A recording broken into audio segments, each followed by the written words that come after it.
ଜୟ ଜଗନ୍ନାଥ ରାଧେ ରାଧେ ସାଙ୍ଗମାନେ କେମିତି ଅଛନ୍ତି? ଆଶା କରୁଛି ଆପଣମାନେ ବହୁତ ଭଲରେ ଥିବେ। ପୁଣି ଆପଣମାନଙ୍କୁ ସ୍ୱାଗତ କରୁଛି ମୋ ନୂଆ ବ୍ଲଗକୁ। 8 ଦିନ ପରେ ପୁଣି ଜଗାର ଡୋରି ଲାଗିଗଲା। ପୁଣି ଚାଲି ଆସିଥିଲି ପୁରୀ। ଏଥରକ ଆମେ 2 ଜଣ ଆସିନୁ, ସବୁ ସାଙ୍ଗମାନେ ଆଉ ତାଙ୍କ ୱାଇଫ୍ ସବୁ ଆସିଛନ୍ତି। କିଛି ବାଟ ଚାଲିକି ଆସିଲା ପରେ ଦେଖାଗଲାଣି ଆମ ମନ୍ଦିର। ତାପରେ ଆମେ ଚାଲି ଯାଇଥିଲୁ ରଥ ପାଖକୁ ଆଉ ଜଗାକୁ ଦର୍ଶନ କରିବା ପାଇଁ। ବଡ଼ଦାଣ୍ଡରେ ପହଞ୍ଚିବା ପରେ ସ୍ୱାମୀ ତାଙ୍କର ଆଗରେ ଆଗରେ ଚାଲିଲେ। ଆଜି ଆଗରେ ଏଥିପାଇଁ ଚାଲୁଛନ୍ତି ଯେ ମୋ ପାଖରେ ଫୋନ୍ ଅଛି, ହଜିବାର କୌଣସି ଚାନ୍ସ ହିଁ ନାହିଁ।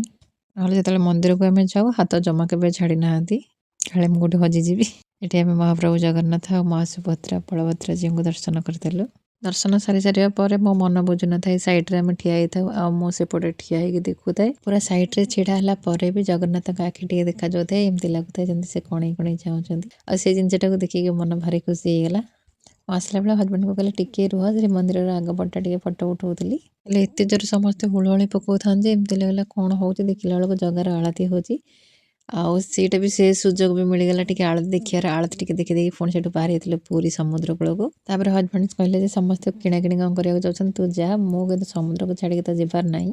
ଯେତିକି ସମୟ ରହିଛି ସମୁଦ୍ରରେ ଟିକେ ଟିକେ ଓଦା ହେଇଯାଇଛି। ପୁରୀ ସମୁଦ୍ର କୂଳ ଏବେ ଭାରି ଖାଲୁଆ ହେଇଗଲାଣି। ଆଗରୁ କୋଣାର୍କଟା ଯେମିତି ଥିଲା ଏବେ ପୁରୀଟା ସେମିତି ହେଇଗଲାଣି। ମାନେ କୋଣାର୍କ ଥିଲା ଆଗରୁ ଖାଲ ଆଉ ପୁରୀଟା ପ୍ଲେନ୍ ଥିଲା, ଏବେ ପୁରୀ ଖାଲୁଆ ଲାଗୁଛି, କୋଣାର୍କ ପ୍ଲେନ୍ ଲାଗୁଛି। ଯେହେତୁ ମୋତେ ପହଁରା ଆସେନି, ମୁଁ କେବେ ଏକୁଟିଆ ଯାଏନି ତା ଭିତରକୁ, ଆଉ ବହୁତ ଭିତରକୁ ତ ଯାଏନି, ମୁଁ ଜଷ୍ଟ କୂଳେ କୂଳରେ ପଳେଇ ଆସିବି। ଏଠି ହଜବେଣ୍ଡ ଆଗରେ ଆଗରେ ଚାହୁଥିଲେ, ମୁଁ ତାଙ୍କ ପଛେ ପଛେ ଚାଲୁଥିଲି। ଇଏ ପିଲାମାନେ ବୋଧେ କିଏ ଆସିଛନ୍ତି ବୁଲିବା ପାଇଁ, ଆଉ ମୁଁ ଏଠି ରେକର୍ଡିଂ କରିଥିଲି, ସେମାନେ ପଛପଟେ ଥାଇକି ହାଲୁ ହାଇ କରୁଛନ୍ତି। ଏମିତିରେ ତ ମୁଁ ସମୁଦ୍ର କୂଳ ସବୁବେଳେ ଯାଇଛି ଆଉ ପାଦ ସବୁବେଳେ ଧୋଇଛି, କିନ୍ତୁ ଏମିତିରେ ମାନ୍ୟତା ବି ଅଛି ଯେ ଆମେ ଯେତେବେଳେ ଶ୍ରୀମନ୍ଦିର ଯାଉଛେ ଆଉ ଅଭଡ଼ାକୁ ଖୋଦୁଛେ ସେଥିରେ ଆମକୁ ପାପ ଲାଗିଥାଏ। ଆଉ ଯଦି ସମୁଦ୍ର କୂଳକୁ ଯାଇକି ଆମେ ପାଦଟାକୁ ଧୋଇଦିଏ ସେ ପାପତକ ନଷ୍ଟ ହେଇଯାଏ। ସମୁଦ୍ରରୁ ଆସିଲା ପରେ ମୁଁ ଗୋଟେ ମକା ଖାଇ ଦେଇଥିଲି। ମୋତେ ସେ ମକା ସିଝା ଖାଇବାକୁ ବହୁତ ଭଲ ଲାଗେ। ଆଉ ବାକି ସମସ୍ତେ ସେଠି ଯେଉଁ ଆଖୁ ରସ ପିଇ ଦେଇଥିଲେ। ତାପରେ ଆମର ମାତା ମଠ ଆଉ କୋଣାର୍କ ଯିବାର ଥିଲା, କିନ୍ତୁ ସେ ଡ୍ରାଇଭର ମନା କଲେ ନାହିଁ ସେପଟେ ଆଉ ଯାଇ ହେବନି। ତାପରେ ପୁଣି ଆମେ ପଳେଇ ଆସିଥିଲୁ ଘରକୁ। ଆଉ ଘରକୁ ଆସିଲା ବେଳେ ଆମକୁ ଭୋକ ବି ହେଉଥିଲା ଆଉ 1 ବି ବାଜି ଯାଇଥିଲା, ତ ଆମେ ନିମାପଡ଼ାରେ 1 ସୁଦ୍ଧା ଆସିକି ପହଞ୍ଚି ଯାଇଥିଲୁ। ତାପରେ ଆମେ ଖାଇବା ପାଇଁ ବସି ପଡ଼ିଥିଲୁ। ଆଉ ଏଠି ମୋ ସ୍ୱାମୀ ଟିକେ ସର୍ଭ କରିଦେଉଥିଲେ ସମସ୍ତଙ୍କୁ।